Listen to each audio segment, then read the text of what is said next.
जय माँ काली, हर हर Mahadev. Hello friends, कैसे हैं आप सभी। आज हम लोग जानेंगे कि क्या सच में कोई भी देवी शक्ति जब हमारे शरीर में प्रवेश करती है तो हमें मानसिक पीड़ाएं होती है, शारीरिक कष्ट होते हैं। इस बात में कितनी सच्चाई है, ये हम सभी आज जानेंगे। तो चलिए वीडियो को शुरू करते हैं। जब हमारे शरीर में देवी कृपा होती है तो हमारे शरीर को शारीरिक और मानसिक पीड़ाओं से गुजरना पड़ता है। तो ऐसा तभी होता है जब हम बहुत लंबे समय से पूजा पाठ सेवा से जुड़े रहते हैं। जब हम ईश्वर की सेवा बहुत लंबे समय से करते हैं तो देवी देवता हमसे प्रसन्न होते हैं और अपनी कृपा हम पर बरसाते हैं। उनका आशीर्वाद स्वरूप कभी कभी वह साधक के शरीर में भी प्रवेश कर जाते हैं। इसके पीछे कई उद्देश्य भी होते हैं जो हमें नए नए धार्मिक कार्यों से जोड़ते हैं। समाज का कल्याण करने के लिए ईश्वर हमें तैयार करते हैं। वजह से शारीरिक पीड़ा होती है और ये सत्य है, किंतु ये पीड़ा ऐसा नहीं है कि बीमारी हो या शरीर को किसी प्रकार की हानि होती है। ये पीड़ा तो हमारे अंतःकरण की शुद्धिकरण के लिए होती है। ये पीड़ा शरीर के कई हिस्सों में होती है, जैसे आँखों में। अक्सर आँखों में से पानी का निकलना, आँखों में चुभन, हल्की दर्द, ये सब इसलिए होता है क्योंकि हमारी धार्मिक उन्नति हो रही होती है। ईश्वर हमें वो वरदान देने जा रहे हैं जिससे हम आने वाले समय में भूत भविष्य वर्तमान को अपनी खुली आंखों से जान सकते हैं। किसी भी व्यक्ति को देखकर उसके कष्टों को जान सके, खुली और बंद आंखों से स्थिति का ज्ञान ले सके। कानों में दर्द, मरोड़ जैसी स्थिति भी बनी रहती है। यह भी इसलिए होता है क्योंकि देवी शक्तियों की कृपा हमारे ऊपर होती है। जब देवी शक्तियों का दूत किसी भी चीज़ की जानकारी हमारे कानों में बताती है तो उस दौरान भी कानों में हल्की पीड़ा बनी रहती है। देवी शक्तियाँ हमारे शरीर को पूरी तरह पवित्र और शुद्ध बनाने के लिए हमारे शरीर को तैयार करती है।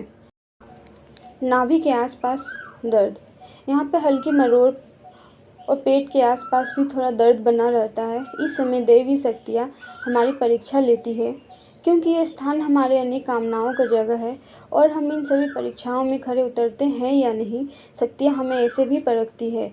जब शक्तियाँ हमें चुनती है तो हमारी इतनी परीक्षा लेती है और हमसे इतनी चीज़ों का त्याग करवाती है कि हम इस लायक बन जाते हैं कि हम उनके दिए गए कार्य को पूरी तरह करने के लिए तैयार हो जाते हैं।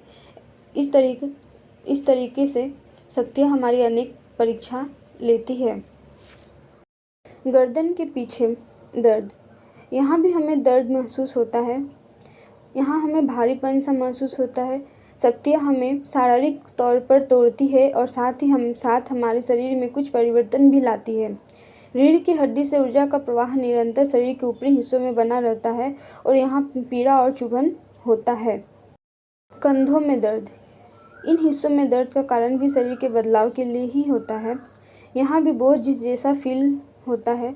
दोनों कंधों में दर्द बना रहता है।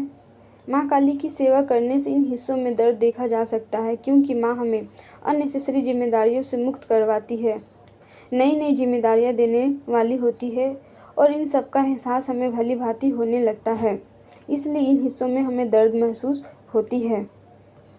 में दर्द, जब शारीरिक पीड़ा हमारे लिए शारीरिक सुख बन जाए तो समझ जाइए ये इशारा कोई साधारण नहीं है, क्योंकि ये डायरेक्ट देवी शक्तियों की कृपा हमारे ऊपर बनी रहती है। जब हमारी हथेलियों में शून्य सा स्थिति बन जाए और हाथ दर्द से कोई काम करने की स्थिति में ना रहे, इस समय भी ऐसा समझा जाता है क्योंकि हम लगातार पूजा सेवा में लीन रहते हैं, माला जाप करते हैं। ऐसे में हम बहुत समय तक ईश्वर से कनेक्टेड रहते हैं। तरंगों का लगातार प्रवाह होता रहता है और हमारी हथेलियों में दर्द बना रहता है। ये भी देवी कृपा, देवी शक्तियों का हमारे शरीर में आने का ही एक संकेत है जो हमें मिलता है और जो पीड़ा के रूप में हमें यह महसूस होती है। सिर में दर्द, ये पीड़ा भी हमें होता है। हमें ऐसा लगेगा कि दर्द से सिर फट जाएगा। जब शक्तियाँ हमारे ऊपर आने वाली होती है तो ऐसा दबाव बनाती है और हमारे अंदर जितनी बुराइयां हैं उसे दूर करती है। इस समय हमें कई डरावने सपने भी आते हैं।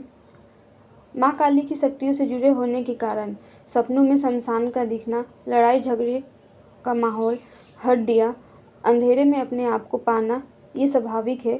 माँ हमारे अंदर के भय को समाप्त करना ही माँ का उद्देश्य है और हमें ये स्थिति में डालकर हमें माँ भय मुक्त करना चाहती है। आज्ञा चक्र में दबाव, ये भी शक्तियों का हमारे शरीर में प्रवेश करने की वजह से ही होती है। जब हम ध्यान करते हैं, आज्ञा चक्र में ध्यान केंद्रित करते हैं, तो इस समय भी हमें दर्द महसूस होता है और मानसिक पीड़ाएं होती है। ये पीड़ा इसलिए होती है क्योंकि थर्ड आई हमारी सक्रिय होने की शुरुआती स्टेज में होती है। जब हमारी तीसरी आँख खुलती है तो ये प्रक्रिया इतना आसान नहीं होता है और ना ही इतना जल्दी हो पाता है। इसे होने में बहुत अरसा लग जाता है। बहुत तप, सेवा, साधना, मंत्र जाप से ये संभव हो पाता है। तभी हमारी थर्ड आई एक्टिवेट हो पाती है। ये भी देवी शक्तियों का हमारे शरीर में आने का संकेत है, जिसकी वजह से हमारे आज्ञा चक्र में दबाव, दर्द महसूस होता है। हमारी थर्ड आई एक्टिवेट होने के लिए गुरु कृपा का होना अत्यंत आवश्यक है। इसमें हमारी मेहनत भी होती है और इसके अलावा हमारे पिछले जन्मों के किए गए पुण्य कार्य भी होते हैं, तभी हमारी थर्ड आई सक्रिय हो जाती है। किंतु जब देवी शक्तियों का हमारे शरीर में प्रवेश होता है तो ये स्थिति और सरल हो जाती है और आसान हो जाता है। तो हमें ये मानसिक पीड़ाएं झेलनी पड़ती है, ये कष्ट उठाने पड़ते हैं, क्योंकि स्वयं देवी शक्तियाँ हमारे शरीर में प्रवेश करती है।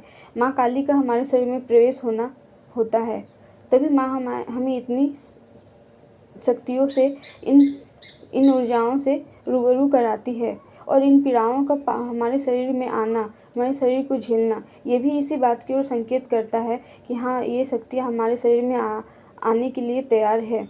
इसलिए हमें इतनी मानसिक कष्ट और शारीरिक पीड़ाएं झेलनी पड़ती है। आशा करती हूँ आपको ये जानकारी अच्छी लगी होगी। अगर आपको ये वीडियो अच्छी लगी है तो वीडियो को लाइक करें, चैनल को सब्सक्राइब करें। जय माँ काली, हर हर महादेव।